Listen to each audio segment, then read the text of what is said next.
السلام عليكم ورحمه الله تعالى وبركاته. مرحبا بكم في سلسله مطبخ ام نضال، ومرحبا بكم في فيديو جديد، وصفه جديده او لا وصفات جديده، لانه مجموعه ديال الوصفات، 6 ديال الوصفات اللي غادي نشارك معكم في هذا الفيديو، وهي وصفات رائعه جدا، سهله وسريعه التحضير، فممكن نستعملوها كاطباق جانبيه كمقبلات، كيف ما يمكن لنا ان نستعمل البعض منها كاطباق رئيسيه خفيفه. فغادي نشوفوا طريقه تحضير شامبينيون مشرمل اللي كيجي رائع جدا وايضا سهل التحضير.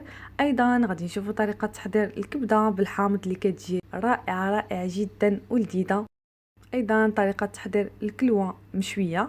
ايضا طبق ديال لي زونشوا اللي كيجي رائع جدا ولذيذ وايضا سهل التحضير. ايضا طبق ديال البوري ديال البطاطا.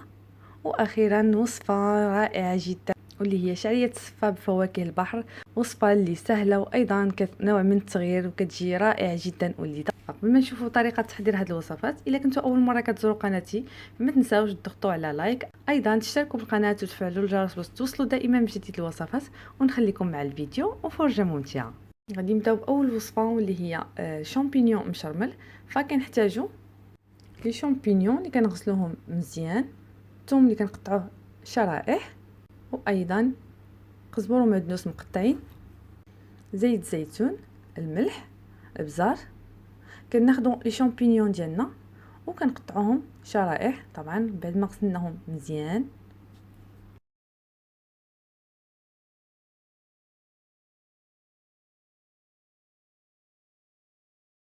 ثم كناخذوا مقله كنوضعوا فيها زيت زيتون وشرائح ديال الثوم، ثم كنوضعوها على النار. حنا كنشحروا هاد الثوم مزيان، يعني هكذا كتطلق المذاق ديالها. ثم كنضيفوا شرائح شامبينيون، حنا دائما محافظين على المقله ديالنا على النار وكنحركوها. ثم كنضيف عصير ديال الحامض. فهاد الوصفه كتبغي يعني اللوغو ديال هاد الشامبينيون ديالنا يكونوا حامضين، فكتضيفوا يعني كميه. بعد ما كيطيبوا لي شامبينيون كنضيفوا الملح، البزار، وكنضيفوا قزبر ومعدنوس مقطعين. كنحركوا شويه وكنزولوا المقله ديالنا من على النار، وكنقدموا لي شامبينيون ديالنا. فكيجيو على طيبه الحموضه كيجيو رائعين جدا. هذا الشكل النهائي ديالهم، فكنقدموهم كطبق جانبي او لا مقبل، كيجي رائع جدا. دوزو نشوفوا الوصفه الثانيه ديالنا واللي هي الكبده مذاق الحامض. كناخذوا الكبده ديال الدجاج وكنعصر عليها شويه ديال الحامض، ايضا كنضيف شويه ديال الخل، وكنكب الماء سخون اولا الماء مغلي هكذا باش كتزول ليا يعني هذاك الدم اللي كيكون فيها. فهنا كاين اللي كيسلقها، فانا كنفضل انني ندير هذه الطريقه، يعني الحامض مع شويه ديال الخل والماء سخون، وكنخليها تقريبا واحد 4 حتى 5 ديال الدقائق. ايضا هنا الحامض والخل كيزولوا ليها ديك الزفوريه ديالها، فما كيبقاش داك المذاق ديالها مزفر. ثم هنا كنبداو نزولوا ليها دوك الجليدات اللي كيكونوا لاصقين اولا دوك العروقه اللي كيكونوا لاصقين فيها. كنغسلوها مزيان وكناخذوا بول كنحكوا فيه الثوم، تقريبا 3 ديال الفصوص ديال الثوم. كناخذوا الحامض مصير وكناخذوا داك اللب ديالو على هذا الشكل.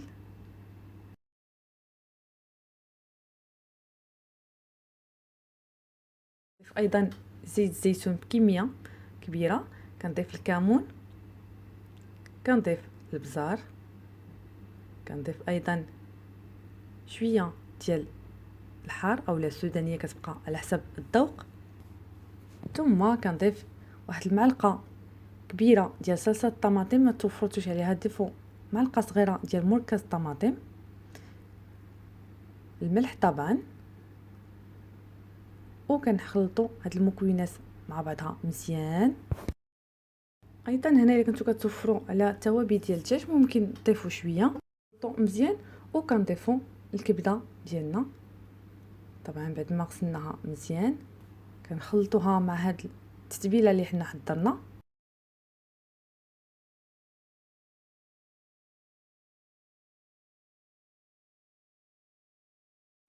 وكنخليوها جانبا كتشرب التوابل.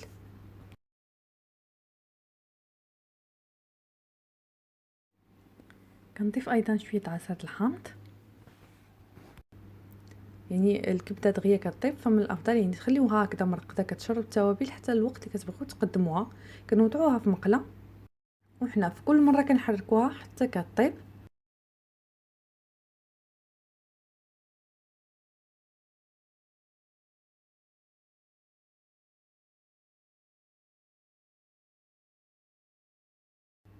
ثم في الاخير كنضيفوا الحامض مصير اولا الحامض مرقد مقطع لقطع صغيره جدا وشويه ديال القزبر والمعدنوس. كنحركوا وكنزولوا المقله ديالنا مع النار وكنقدموها.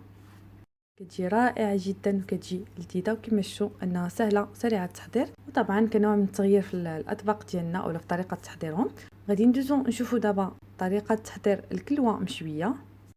كناخذوا الكلوه ديالنا طبعا بعد ما غسلناها، وهنا ملي كنشريوها فكنطلبوا ان السيد اللي خديناها من عنده انه يقطع لنا شرائح.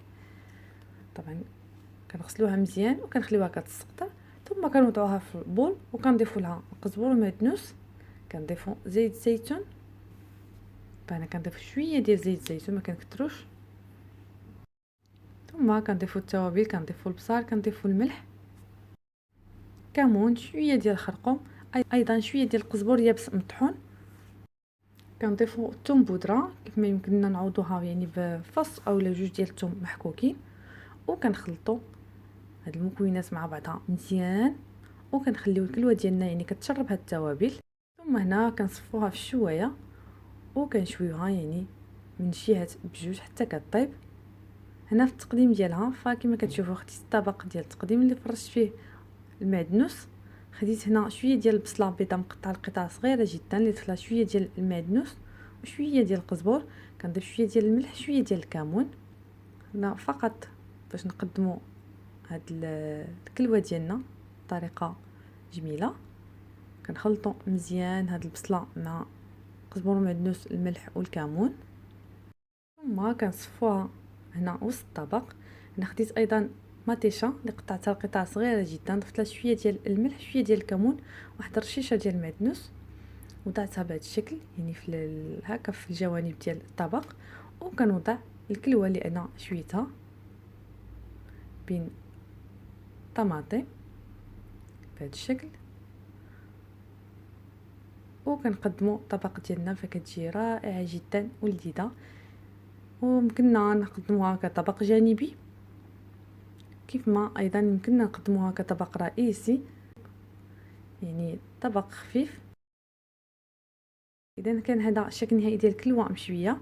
وندوزو دابا باش نشوفوا الطبق ديال الشطون اولا لي زونشوا.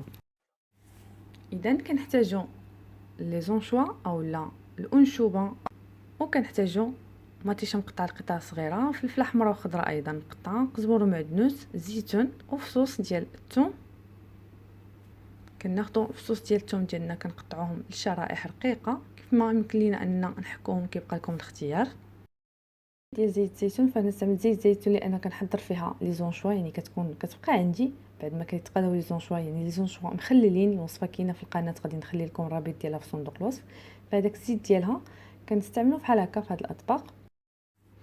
ثم كنضيفوا شويه ديال البزار، كنضيفوا كمون، كنضيفوا شويه ديال الخرقوم، التحميره اولا الفلفل الاحمر الحلو، الملح، وكنخلطوا هاد المكونات مع بعضها مزيان. ثم كنضيفوا قطع ديال لي زونشوا وكنخلطوا من جديد. ما نساوش ايضا اننا نضيفوا عصير ديال الحامض، طبعا كنعرفوا ان لي زونشوا كيمشيو مع المذاق ديال الحامض. ثم كناخذوا اطباق ديالنا، وهنا انا خديت هاد الطويجنات ديال الطين، فكنوضع شويه ديال زيت الزيتون وكنوضع الخليط اللي انا حضرت. ثم كنرش هنا من الفوق شويه ديال توابل السمك، ثم كندخلوهم الفرن حتى كيطيبوا وكنخرجوهم كنقدموهم. فكيجي طبق اللي سهل التحضير، رائع جدا ولذيذ. وغادي ندوزو دابا باش نحضروا لا بيغي ديال البطاطا ديالنا. كنحتاجوا كاسرونه اللي كنوضعوا فيها واحد الكميه ديال الحليب،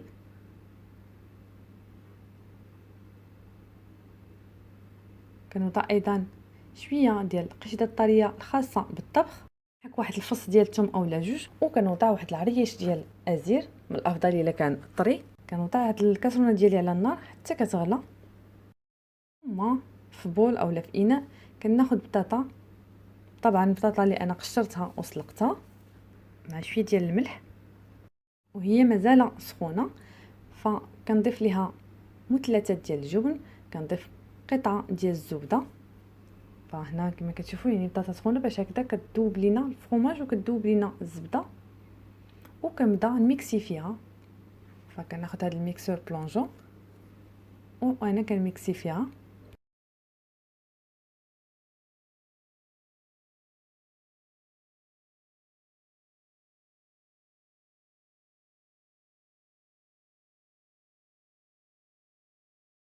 هنا من بعد ما كنميكسيها مزيان فكنبدا نضيف في الخليط ديال الحليب مع القشده الطريه الخاصه بالطبخ واللي نسمناها بشويه ديال الثوم ايضا شويه وايضا ازير، وكنبدا نميكسي وانا كنضيف يعني في هذا الخليط يعني حتى كنحصل على القوام اللي انا بغيت.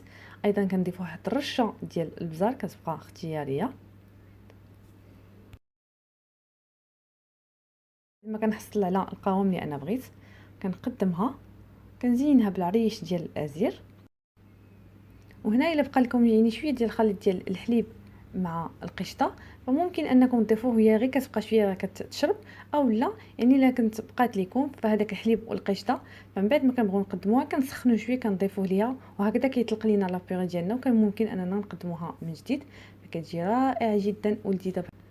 هذا المذاق اللي حنا درنا فيها ديال الثوم مع الازير، وهذا الشكل النهائي ديال لابيغي ديالنا واللي كتمشي لنا يعني كطبق جانبي اولا مقبل مع اطباق رئيسيه بحال اللحم مشوي اولا الدجاج. وندوزو للوصفه الاخيره واللي هي شاريه صفا بفواكه البحر. فكنحتاجو الكالامار اللي كنقطعو لقطع صغيره، كنوضعوه في مقله مع زيت زيتون الملح والبزار. كنحتاجو الكروفيت اللي كنقيوه، وكنحتاجو واحد زليفه ديال الشعريه صفا يعني اللي كنحضروا بها الصفه كتكون رقيقه جدا. كنوضعوا المقله ديالنا على النار، كنكونوا واضعين اناء اللي كنوضعوا فيه الماء وشويه ديال الملح وكنوضعوه على النار. بعد ما كيبدا يغلي كنضيفوا ليه الشعريه ديالنا، غير كيبدا يعني الطياب يدخل لهاد الصفه ديالنا او لهاد الشعريه ديالنا كنزولوه على النار وكنصفيوها. فهنا ما تخليوهاش لانه رقيقه دغيا كطيب. هنا مازال غادي نكملوا لها الطياب ديالها في الفرن. هنا من بعد ما طاب لينا الكالامار فكنضيفوا ليه الكروفيت، كنضيفوا شويه ديال شامبينيون معلب، ممكن تستعملوا الطري الا كان متوفر. كنضيفوا شويه ديال القزبور ومعدنوس، وكنضيفوا شويه ديال صلصه الصوجا. كنضيفوا البزار، الملح، عصير ديال الحامض، وكنخلطوا المكونات مع بعضها مزيان.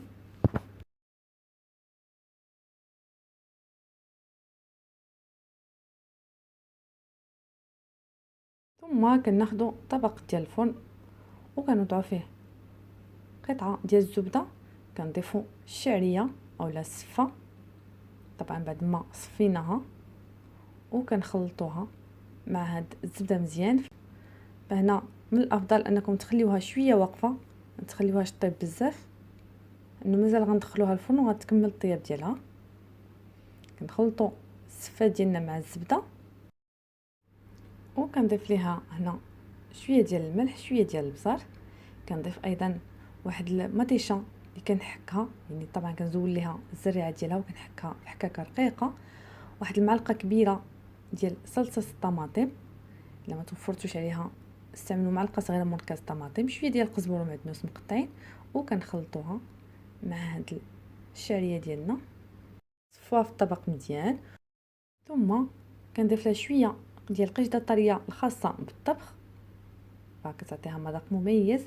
ايضا كنحك شويه ديال الجبن الاحمر، وكنوضع من الفوق فواكه البحر اللي انا شحرتها.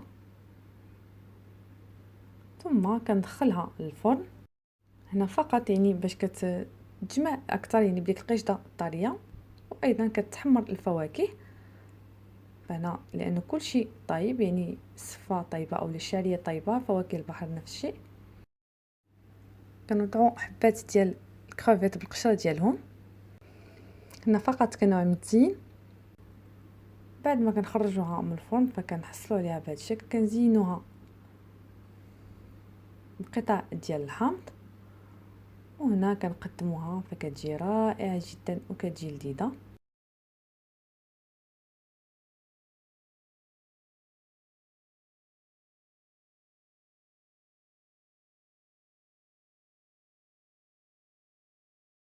اذا وصلنا لنهايه الفيديو، كانوا هادو هما الوصفات اولا 6 وصفات اللي شاركت معكم واللي كتجي رائعه سهله ولذيذه. فشفنا طريقه تحضير شامبينيون مشرمل على طيبه الحامض، ايضا الكبده بطيبه الحامض اللي كتجي رائعه جدا، الكلوه مشويه، وايضا لي زونشوا اللي حضرناهم بطريقه مختلفه كتجي رائعه ولذيذه، ايضا لا بيوري ديال البطاطا والشعريه صفا بفواكه البحر اللي طبق مختلف كيجي لذيذ بزاف.